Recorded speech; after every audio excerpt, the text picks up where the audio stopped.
Excuse me, क्या मैं यहाँ बैठ सकती हूँ? जी श्योर।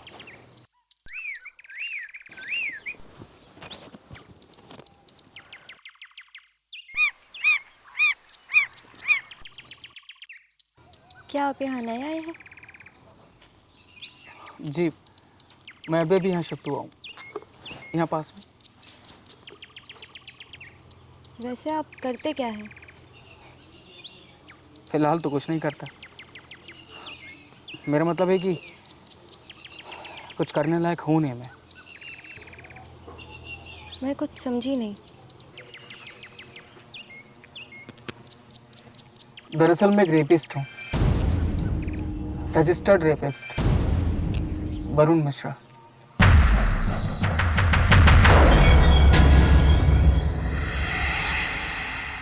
क्या? एक रेपिस्ट? हाँ, कानून और समाज में मेरी यही पहचान है। और मज़े की बात तो यह है कि मुझे भी खुद पता नहीं चला कि मैं कब एक मेडिकल स्टूडेंट से एक रेपिस्ट हो गया। इफ़ यू डोंट माइंड, क्या मैं जान सकती हूँ कि आखिर ऐसा क्या हुआ था? हाँ, ज़रूर। और वैसे भी काफ़ी दिन हो चुके हैं किसी से बात किए हुए, लेकिन आपने अपना परिचय नहीं दिया। मैं इस जिले की महिला आयोग की सदस्य हूँ, किरण रस्तोगी। इसमें हंसने जैसी तो कोई बात नहीं। सॉरी, मैं अपनी पुरानी बातों में खो गया था। और वैसे भी मेरे जीवन में अब हंसने के सिवा कुछ बचा ही नहीं है। उस वक्त मैं मेडिकल कॉलेज का स्टूडेंट था, सेकेंड ईयर में, जब मेरी पहली मुलाकात प्रीति से हुई थी। वो मुझे पहली नज़र में ही अच्छी लगने लगी थी और बहुत जल्द हमारी दोस्ती भी हो गई थी। और ये दोस्ती कब प्यार में बदल गई मुझे पता ही नहीं चला। हमारा प्यार इतना गहरा था कि हम एक दूसरे के बिना रह नहीं पाते थे। हमने प्यार में सारी हदें पार कर दी थी। मैं उससे शादी करना चाहता था और ये बात मैंने अपने घर वालों को भी बताई। ओह, तो क्या उन्हें कोई ऑब्जेक्शन था इस रिश्ते से? नहीं, बल्कि वो तो पढ़ाई के बाद हमारी शादी करवाने वाले थे। पर पर क्या आपका ही मूड बदल गया? मैं यही बात बताने के लिए अचानक से प्रीति के रूम में पहुंचा। मैं शॉक्ड रह गया। प्रीति के साथ दो लड़के और भी थे और वो ऑब्जेक्शनेबल सिचुएशन में थे। प्रीति ने ड्रग्स ले रखी थी और वो लड़के भी नशे में थे। जब मैंने प्रीति से बात करने की कोशिश की तो बिहेव योरसेल्फ वरुण। तुम मेरे बॉयफ्रेंड हो, मेरे मालिक नहीं। तुम मुझ पर पैसे खर्च करते हो तो मैं भी तो तुम्हें कुछ देती थी ना। वैसे ही ये मुझ पर पैसे खर्च करते हैं और मैं बदले में उन्हें कुछ देती हूँ। तो इसमें इतना ओवर रिएक्ट करने की क्या जरूरत है? It's just a business. Business? पर हम तो एक दूसरे से प्यार करते हैं ना। और तुमसे शादी करना चाहता मैं मैंने अपने घर वालों से बात भी कर ली है। क्या बेवकूफी है वरुण? तुम्हारे साथ कोई लड़की घूम क्या ले, तुम्हारे साथ थोड़ा सा मजाक क्या कर ले, तुम्हारे साथ सो क्या जाए, इसका मतलब ये थोड़ी ना है कि तुम उसके घर बारात लेके आ जाओगे। तुम एक काम क्यों नहीं करते हो? तुम यहाँ से दफा क्यों नहीं हो जाते हो? और मेरी लाइफ से भी। उसके बाद वो मुझे कभी नहीं मिली। उसने अपना फ़ोन नंबर भी चेंज कर लिया। मैं पूरा टूट गया। मैं उसे भुला नहीं पा रहा था। मुझे मुझे ऐसा लग रहा था जैसे जैसे मेरी लाइफ में कुछ बचा ही नहीं है। बड़ी मुश्किल से मैंने खुद को संभाला और मेरे घर वालों ने भी इसमें मेरा साथ दिया। जैसे तैसे करके मैंने अपनी डॉक्टरी की पढ़ाई पूरी की। मेरे घर वाले मेरी शादी करवाना चाहते थे मेरी एक छोटी बहन भी थी, उसकी शादी तय हो चुकी थी। घर वाले चाहते थे कि हम दोनों एक ही तारीख पर शादी कर लें, और मैंने भी घर वालों की बात रख ली। मेरी शादी फिक्स हो गई थी, तैयारियां शुरू हो गई थी। हमारे घर में 2 शादियां थीं, सब बहुत खुश थे। और फिर क्या हुआ? अचानक एक दिन नए नंबर से प्रीति का कॉल आया। हाँ जी, हेलो, कौन? वरुण, मैं प्रीति बात कर रही हूँ। वरुण, मुझे तुमसे बहुत ज़रूरी बात करनी है। मुझे तुम्हारा नंबर बहुत मुश्किल से मिला है। प्रीति? हाँ, मैं प्रीति बात कर रही हूँ, तुम्हारी प्रीति। तुम अब क्यों आई हो प्रीति? देखो, मेरी शादी होने वाली है। नहीं नहीं वरुण, ऐसा मत बोलो। तुम ऐसे कैसे मुझे छोड़ सकते हो? मैंने तुम्हें नहीं छोड़ा, तुमने मुझे छोड़ा है प्रीति, अपने घटिया दोस्तों और ड्रग्स के लिए। वो सब छोड़कर चले गए मुझे वरुण, पर मुझे पता था कि तुम मुझे छोड़कर नहीं जाओगे वरुण। वरुण, मैं बहुत परेशान हूँ वरुण, मुझे तुम्हारी हेल्प की ज़रूरत है। मुझे 5 लाख रुपए चाहिए वरुण। शायद तुमने मेरी बात ठीक से नहीं सुनी। मेरी शादी होने वाली है। अब मैं तुमसे कोई रिश्ता नहीं रखना चाहता, सो प्लीज़ अब मुझे कॉल मत करना। ए कुत्ते, 5 लाख रुपए दे और भाड़ में जा, समझा? मैं ऐसा नहीं करूँगा, समझी? ठीक है, अब तू देख मैं क्या करती हूँ। तू शादी करके बता। ओह, वो लड़की आपको सिर्फ यूज़ कर रही थी पैसों के लिए? और फिर क्या हुआ? क्या उसने दोबारा कांटेक्ट किया? हाँ, वो शादी के दिन मेरे घर आई पुलिस के साथ, और प्रीति को शादी का प्रलोभन देकर बलात्कार करने के जुर्म में मैं गिरफ्तार हो गया। पर ऐसा कैसे हो सकता है? आपकी तो कोई गलती ही नहीं थी। हमारे देश के कानून में महिला का आरोप लगाना ही काफ़ी है, और फिर आपका महिला आयोग भी तो कोई मौका नहीं छोड़ता। आरोप लगते ही पुरुषों को मुजरिम साबित करने में सारा सिस्टम जी जान लगा देता है, और मेरे मामले में तो कानून, महिला आयोग और समाज अपना फर्ज निभा रहा था। इस घटना से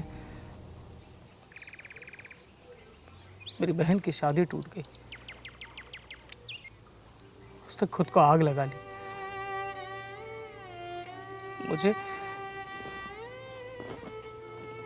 मुझे 7 साल की सजा हो गई, और एक खबर सुनते ही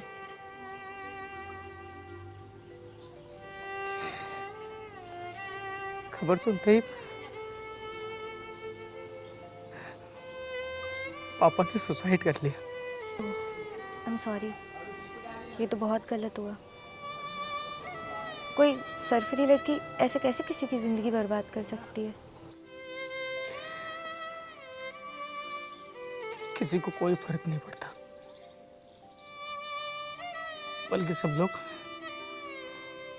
ऐसी बातें सुनकर मजा लेते हैं।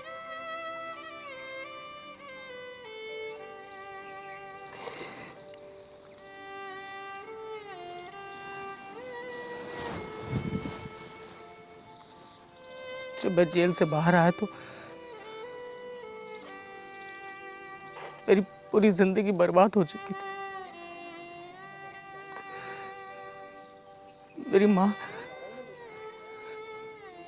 माँ लंबी बीमारी के बाद खत्म हो चुकी थी। मेरी पूरी डॉक्टरी बर्बाद हो चुकी थी।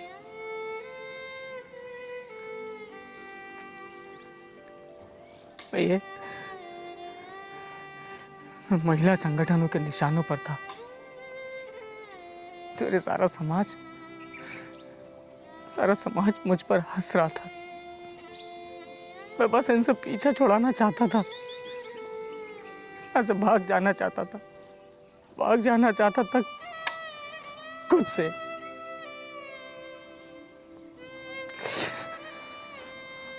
इस समाज से, रिश्तेदारों से, दोस्तों से।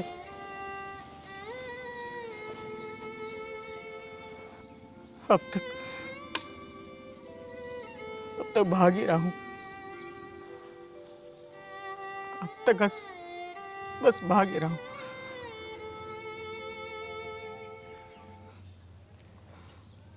मैं समझ सकती हूँ कि आप पर क्या बीत रही है।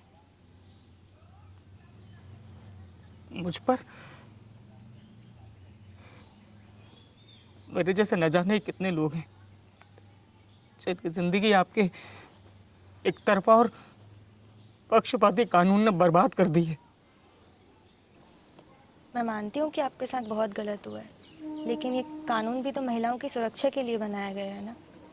यदि पुरुषों द्वारा महिलाओं पर अत्याचार नहीं किए जाते तो शायद इस कानून की ज़रूरत ही नहीं होती, है ना। इसमें हंसने वाली क्या बात है। आपको ये तो अच्छी तरह से मालूम है कि पुरुषों ने महिलाओं पर अत्याचार किए हैं, इसलिए कानून या महिला आयोग की आवश्यकता पड़ी। पर कभी आपने ये जानने की कोशिश नहीं की कि हर साल न जाने कितने पुरुष महिलाओं की प्रताड़ना का शिकार होकर या तो आत्महत्या कर लेते हैं या फिर सब कुछ छोड़ छाड़ कर बस यूं ही कहीं चले जाते हैं। उनके लिए कोई कानून या पुरुष आयोग क्यों नहीं है, जबकि हमारे देश में तो जानवरों की सुरक्षा के लिए भी कानून है। तो हम क्या जानवरों से भी बदतर हैं? क्योंकि पुरुष सक्षम है और बलात्कार भी तो महिलाओं के ही होते हैं ना, पुरुषों के नहीं। इसका मतलब आप भी? सॉरी, कानून ये मानता है कि महिलाएं कमजोर और भोग्या होती हैं, पर इस बारे में तो बड़ी बड़ी बातें की जाती। खैर, ये दोहरा रवैया क्यों? नहीं, ऐसा नहीं है। ये तो सभी जानते हैं कि हमारे देश में महिलाओं पर कितने अत्याचार किए जाते हैं और कितनी ही महिलाओं को इंसाफ नहीं मिल पाता। पर उसका मतलब ये तो नहीं कि उन्हें दूसरों पर अत्याचार करने का हथियार दे दिया जाए। जिसका प्रेम सफल ना हो पाए उसे बलात्कार का नाम दे दिया जाए। और उस पर भी यदि कोई पुरुष प्रेम में पड़कर किसी महिला को छोड़ दे तो वो बलात्कार ही होता है। और अगर ऐसे कुछ महिला करे तब कुछ नहीं, तब वो बलात्कारी क्यों नहीं मानी जाती?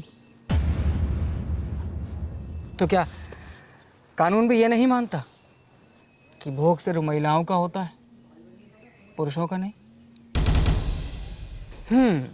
तो फिर तो शादी करके तलाक देने वाले पुरुषों को भी बलात्कार की सजा मिलनी चाहिए।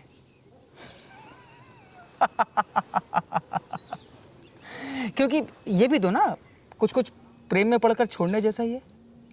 तो क्या ऐसे लोगों को छोड़ दिया जाए जो कभी महिलाओं को शादी के नाम पर, नौकरी के नाम पर और प्रमोशन के नाम पर उनको बहकाकर उनका शोषण करते हैं? क्या आप नहीं चाहते कि उन्हें सज़ा मिले? ज़रूर मिलनी चाहिए, पर क्या महिलाएं मेंटली इतना कमज़ोर होती हैं कि उन्हें किसी बात का लालच देकर आसानी से बहकाया जा सकता है और वो अपना सब कुछ लुटाने को तैयार हो जाती हैं अपनी मर्जी के बिना?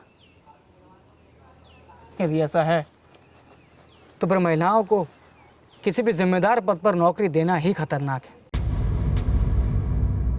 तो उनको किसी भी बात पर बहका कर उनकी इज्जत के साथ खेला जा सकता है, तो उनसे कुछ भी करवाया जा सकता है ना?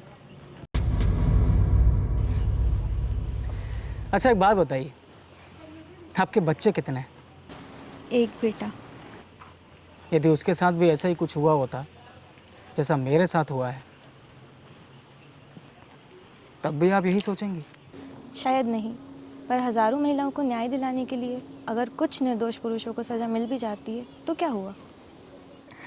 तो फिर ये बड़ी बड़ी बातें क्यों कि भले ही 100 दोषी छूट जाएं पर एक बेगुनाह को सज़ा नहीं मिलनी चाहिए? हमारे देश का कानून आखिर कब तक सिर्फ फैसले करता रहेगा? न्याय कब करेगा?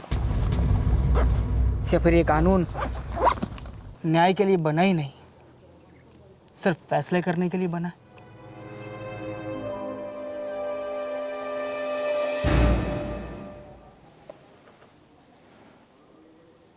और यही सब हम अपने बच्चों को विरासत में दे जाएंगे।